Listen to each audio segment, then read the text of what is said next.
My second year of college was off to a great start. I changed my major to theology to prepare for pastoral ministry. I liked my new job off campus. I was elected class president. I had a very enjoyable date on the very first Saturday night of the school year. I was happy and I felt that my future was very bright. But I had no idea, as my head hit the pillow that night, that the next day was going to alter my life forever. I was awakened the next morning by my brother Tim and a friend that had slept over. "Fred, wake up. You've got to come see George. We think he might be demon-possessed. Come see what you think." Well, George was my closest brother in age, just a year and a half younger than me, and I couldn't imagine what they were talking about. I crawled out of bed to see what was going on with George. He was pacing back and forth like a caged animal, and when he was asked who he was, his answer was, "I'm the third superior of the universe." And he spoke with a gravelly voice, but it was his own voice, and he had a glaring, angry look. I asked who the second superior of the universe was, and he looked at me like I was stupid, and he said, "Lucifer." And then he claimed that Lucifer had visited him that night. That's my brother George when he was 15. The incident that I'm telling you about was 2 years later. He was 17 years old. As the conversation continued, I just couldn't believe the discussion was actually happening. Yet I knew George, and I could see he believed every word he was saying. My mom called the chairman of the theology department at Atlantic Union College. This was a man who had been an evangelist most of his career. He came, but he could do nothing to help. He prayed with the family briefly, and I imagine was very relieved to get out the door. Nobody seemed to know what to do. And then finally, a Christian psychiatrist came to our house, and he convinced my parents that a new promising procedure could get my brother back to normal. That new promising procedure was called electric shock treatments. He said it'll erase the parallel universe that he's living in so that we can counsel him and help him with his problems. So more than a dozen times over the next 4 months, my mom took George to the psych hospital to have high voltage electricity run through his brain. And after these treatments, my brother would come in the house, collapse on the couch, and he never moved again for 36 hours, every single time. As you can imagine, there was a really heavy shadow over our home. Sometimes the reality of the war between good and evil is just plain awful, devastating, cruel. This is a story that is not over yet. Well, 1 Peter 5:8, this is really real, isn't it? "Be sober, be vigilant, because your adversary, the devil, as a roaring lion, walketh about, seeking whom he may devour." You know, there are broken people everywhere.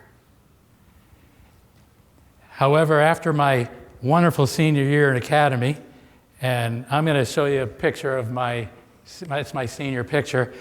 I'm showing you the picture because I don't want you to picture in the story the way I look now, all right? But I also run the risk of you kind of getting an idea just how much I've aged. But that's my senior picture in academy. I had a great year, and that guy right there today is his birthday. So it's my birthday today. Okay, thank you. You know, the title of the sermon is My Two Birthdays, so there's one of them. All right? So when I began my freshman year of college, I didn't understand how much people can be damaged by life in a sinful world. I really had no clue. So I started my freshman year, and I liked college. I liked the challenge of college classes. And I started out as a PE major, and then I added religion for a double major, And I figured on being a teacher and that I would get to play sports with academy kids all my career, the rest of my life, and stay physically fit. That sounded fun to me. Not terribly deep, I know, but it sounded good to me. Well, during my freshman year, a friend, a girl, went through a breakup, and she ended up in the hospital to get her stomach pumped. And I began to understand that there were risks, especially in college, because people were damaged. In academy, they didn't seem like there was a bunch of damaged people, but in college, they seemed to be everywhere. So when my freshman year was over, and it was a pretty good year, I went off for the summer to be a colporteur, selling big books. They didn't have megabook programs yet. And so even though I wasn't that successful as a colporteur, I did feel that I was becoming a more spiritual person. Because during that summer, I was selling Desire of Ages, Great Controversy, and these books, and I had never read them before. So I figured, well, if I'm going to sell them, I ought to read them. And so I had some really good moments just reading those books. And I was feeling more spiritual. And so at the start of my sophomore year, I felt maybe God was calling me to ministry. And that's when I changed my major to theology. And as I said earlier, that's when I felt I had a bright future.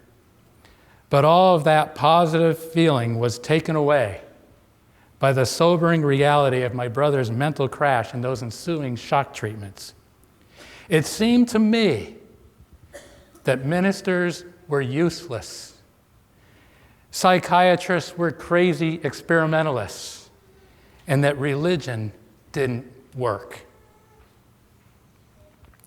Now, on top of this challenge to my faith, the professor in my astronomy class was giving us proofs that evolution had occurred.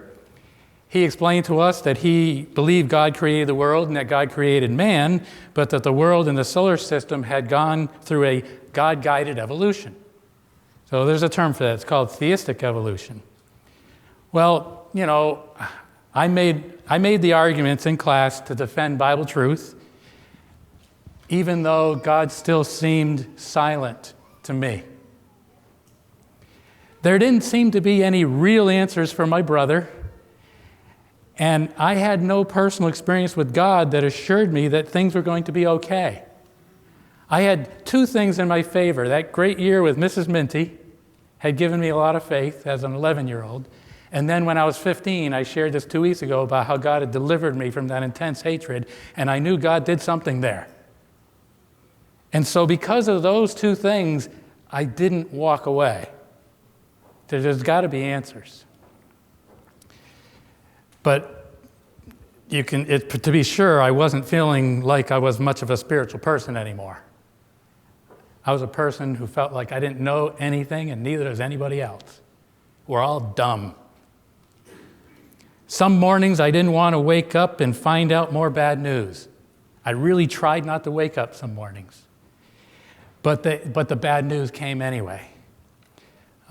One night, my friend Carlton found me in the library and said he just had to talk with me. He seemed so distraught that I left my studies behind, agreed at once, and he shared with me that he had been considering ending his life, and he pleaded with me to listen to him and still be his friend. I'm thinking, well, what's so big, you know? Well, then he explained to me that he was attracted to guys and not girls. This was 1978, and homosexuality was completely in the closet, and I had never talked to anybody who felt that way before. In fact, he was very familiar with the kind of reaction he could expect. That's why he pleaded with me. And, so here he was attracted to guys, not girls, but he hadn't done anything at that point in his life. But he had come to face the reality of the direction he felt drawn to go. He said he'd been praying for over a year, but apparently God wasn't going to change him. So, another thing that God doesn't help with. Carlton was a theology major planning to become a pastor. And now he planned to drop his major because, as he put it, have you ever heard of a gay pastor? Well, back then, that didn't seem possible. Things have changed, haven't they? Well, over the next week, Carlton admitted he was considering just going for the gay life. I asked him if he still wanted to be a Christian and go to heaven. And he had come to the conclusion that he could go to the gay life and still go to heaven because he didn't choose to be that way. God wouldn't be fair otherwise. So he showed me diagrams on a piece of paper of his view of righteousness by faith, how it would work so his sins would be covered by the merits of Christ's righteousness. It seemed to me that ongoing sinful choices without repentance couldn't be just winked at like that. Proverbs 14:12 says, there is a way that seemeth right unto a man, but the end thereof are the ways of death. You know, Carlton had an appointment the next day with one of the theology professors. The theology professor told him, you have to come in and see me. Carlton was scared out of his wits. Anyway, the professor, to make a long story short, he knew what was going on. And there was no way he could know what was going on unless he had some amazing understanding of human nature. But anyway, he told Carlton there's an educational foundation in Manhattan, New York, that has had great success helping gay men change. If you really want to change, you can. Well, when Carlton reported back to me about this meeting, he wasn't even considering checking it out. He called it a false hope. And I urged him to consider that it might be the answer to his prayers. Well, Carlton dropped out of college at the end of the semester, and I dropped out of the theology major. No way. Meanwhile, I had been dating a girl that I'll call Brenna, and she seemed really nice, and after we'd been dating a while, you know, as things kind of progress, she didn't speak up for herself at all. She was always happy to do whatever I wanted to do, go wherever I wanted to go, and if I kissed her, there was no response. Zero. But yet she was very pleasant. If I hugged her, she didn't hug back. And by the end of 3 months, I decided this isn't going anywhere. And I explained to her how I felt. She actually understood why I wanted to break it up. But she began to explain herself. The year before, she had been in a serious relationship with a zealous Christian guy, and he had studied the Bible with her and had brought her to Christ. And Brenna was very bonded to him. And then he told her that it wasn't God's will for them to stay together. She was so crushed that she was in the hospital for an entire month. She had no will to live. She wouldn't eat. She was about 5'6", but had dropped down below 90 pounds. See, God never planned for people to get broken hearts like that. Well, she finally bounced back and regained her weight and decided to move forward with Jesus. And she came to my college, definitely not looking to get into a relationship. But I talked to her and I smiled and, you know, I asked her out. And she just let me lead things. But she wasn't ready to trust any guy. She accepted the breakup. And I couldn't comprehend the kind of pain she had gone through. I thought to myself, man, if one would almost have to be a psychologist to date some of these girls. That had been a hard school year. My parents' marriage seemed to be coming to an end. George was the straw that broke the camel's back, kind of, in their marriage. And but the next summer, a super positive development gave me new hope. Carlton had, when he had gone home, he had told his parents everything, and his parents said, we're going to Manhattan. So they went to the Educational Foundation in Manhattan, and Carl's letters were describing what he was learning and that he could tell he was changing. He could feel it on the inside. And after his 7th visit, he felt an attraction for in a new way for a girl that he had been talking to his neighborhood. It was a new experience, brand new. He actually liked that girl and felt a desire. I was amazed. This was so hopeful, definitely an answer to prayer. And by the way, at that time, that foundation had succeeded in changing over 140 men who were all willing to sign their names to a full-page ad in the New York Times. They had to pay for their own page because the New York Times refused to hear their stories. Media has never wanted the truth on that topic, and this goes back to the 1970s and 1960s.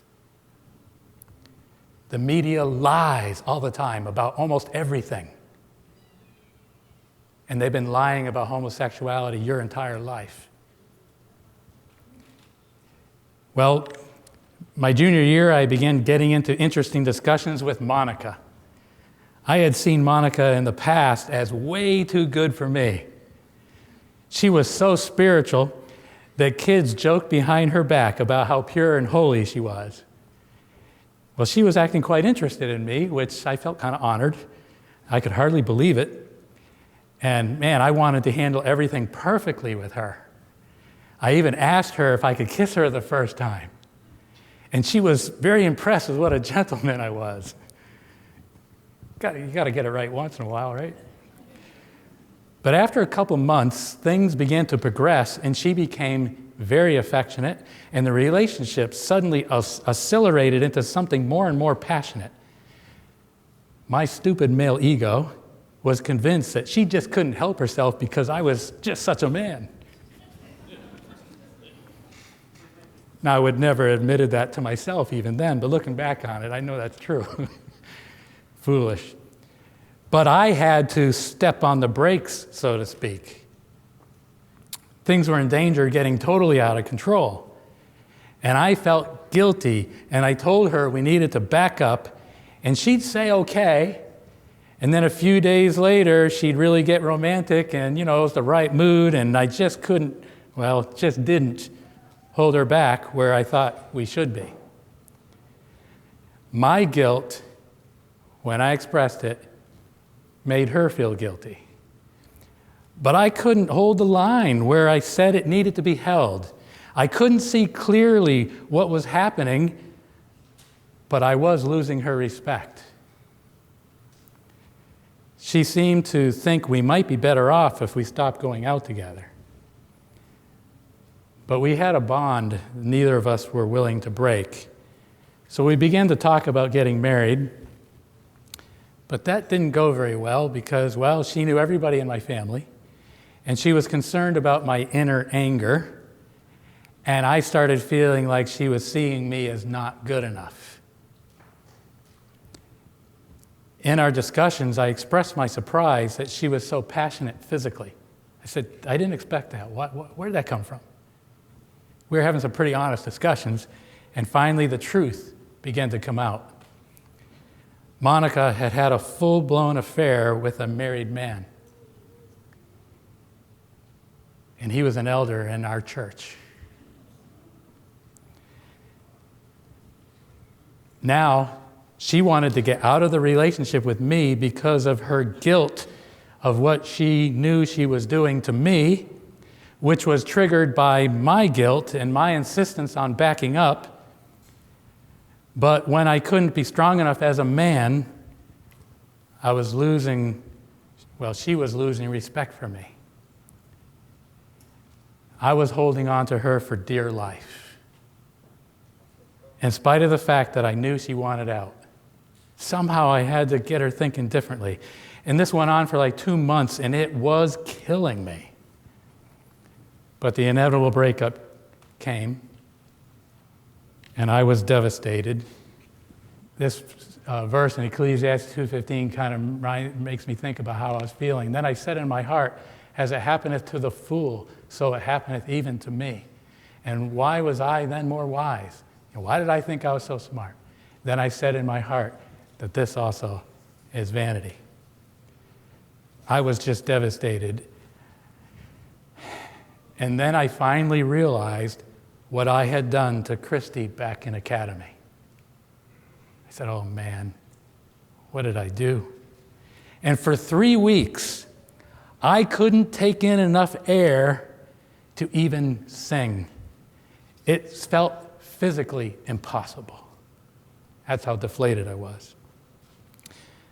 This was the most painful experience of my life. Nothing has compared to it since. I knew then, though, that I had to get the marriage thing right because I never wanted to go through a divorce. I could only imagine that would be worse. Sometime during that same year, my junior year of college, I had the worst explosion of my life with my parents. And I'm skipping the details on that one. It's really humiliating and embarrassing, and I don't have time anyway, so time's a good excuse.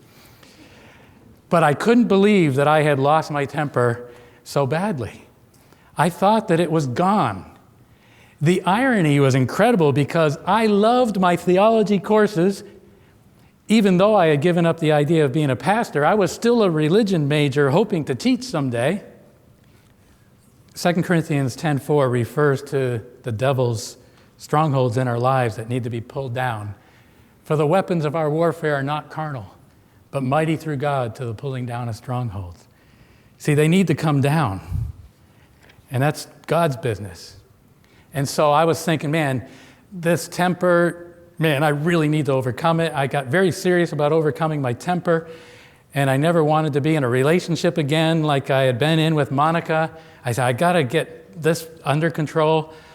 I was determined to have a great senior year in college, like my senior year of academy, and I prayed more fervently, and peace came with that resolve. My senior year was going very well, and I felt like I was well-liked, and I had really good friends, and I traveled with the college touring choir. So it couldn't go that good for a whole school year now, could it? No.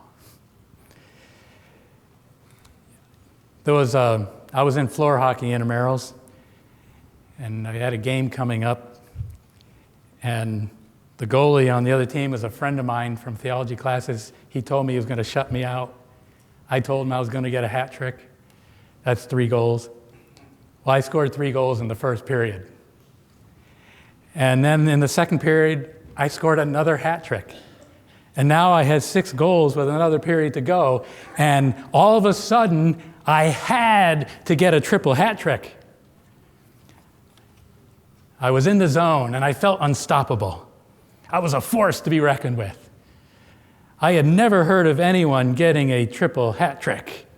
Man, this was really going to my head. And less than a minute into the third period, I got my 7th goal. About 2 minutes later, I had a breakaway one-on-one with the goalie, going in for number 8. And just before I could score that 8th goal, I was tackled from behind. And I came up swinging my hockey stick, and I broke it in half across my tackler's body. He put up his fist, and I'm thinking, what a fool. Can't you see I'm a raging lunatic? And I whacked him again with a half a stick. And then several guys dogpiled me. I was rightly expelled from the gym, or from the game and from the gym. And I sat down on a bench on the campus.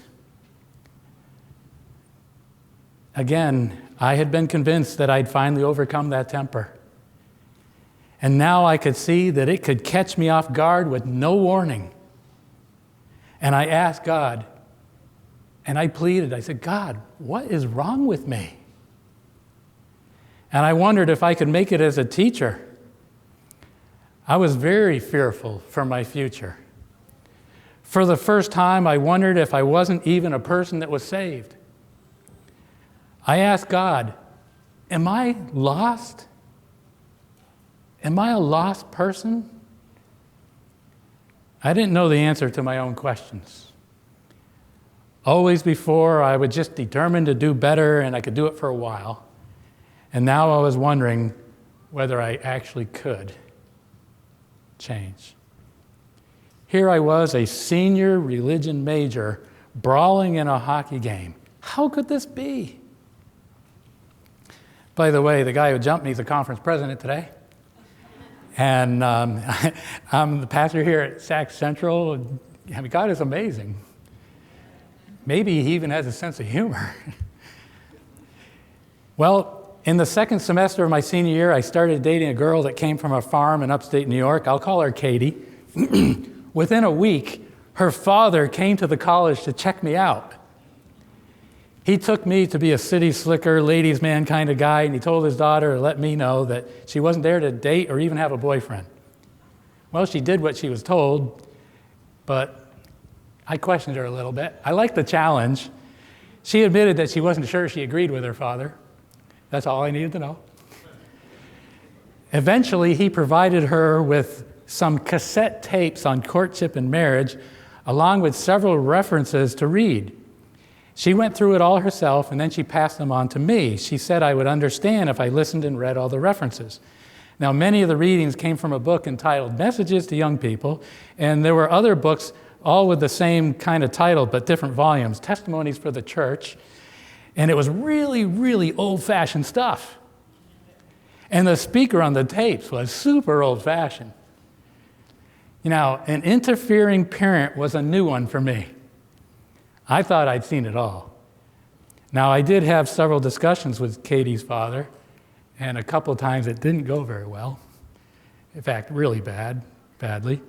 But I did conclude that he was a good man. And I actually felt that he cared about me. And he appealed to me to trust God with my life and quit trying to force my will to happen. What an idea. He encouraged me to live by Proverbs 3, 5, and 6. Trust in the Lord with all thine heart, and lean not unto thine own understanding. In all thy ways acknowledge him, and he shall direct thy paths. I believe God sent that man into my life. I believe God sent him to interfere. It was hard to believe it at that time, though. So a few weeks later, I was doing my student teaching at Pine Tree Academy in Maine. A really nice couple were letting me stay in their large home, and one weekend they went somewhere and I was there alone for the whole weekend. I decided to listen to those tapes again and read the references again, and I had a different attitude this time, and it all made sense. The Holy Spirit was impressing my mind. Now, get this, I was always willing to go anywhere God might send me, and I would do for my career whatever God wanted me to do.